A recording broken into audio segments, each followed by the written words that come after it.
एक बार की बात है। एक प्यारी सी छोटी लड़की जिसका नाम परी था। परी बहुत ही रचनात्मक और कल्पनाशील थी, लेकिन एक बात उसे सबसे अलग बनाती थी। उसके पास एक जादुई पेंसिल थी। ये पेंसिल कोई साधारण पेंसिल नहीं थी। इससे जो भी चित्र बनाए जाते थे वे असलियत में बदल जाते थे। परी के पास इस पेंसिल को लेकर एक खास जिम्मेदारी थी। वह इसका इस्तेमाल केवल तभी करती थी जब उसे लगता था कि उसकी मदद की ज़रूरत है। एक दिन परी अपने बगीचे में खेल रही थी और अचानक उसने देखा कि एक चिड़िया उसके पास आकर बैठी। लेकिन ये कोई साधारण चिड़िया नहीं थी। उसकी आंखों में उदासी थी और उसका पंख टूटा हुआ था। परी ने तुरंत चिड़िया से पूछा, क्या हुआ प्यारी चिड़िया, तुम इतनी उदास क्यों हो?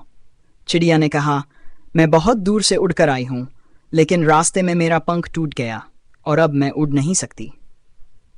परी को चिड़िया की हालत देखकर बहुत दुख हुआ। उसने सोचा कि कैसे चिड़िया की मदद की जाए। तभी उसे अपनी जादुई पेंसिल का ध्यान आया। परी ने तुरंत अपना स्केचबुक और जादुई पेंसिल निकाली और एक प्यारी सी चिड़िया का चित्र बनाने लगी।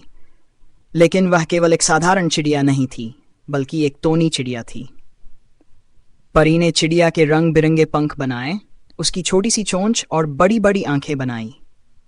जब वह चित्र पूरा कर चुकी थी तो उसने उसे अपने हाथों से स्पर्श किया। जादू हुआ। वह टोनी चिड़िया जिंदा हो गई और परी के चारों ओर उड़ने लगी।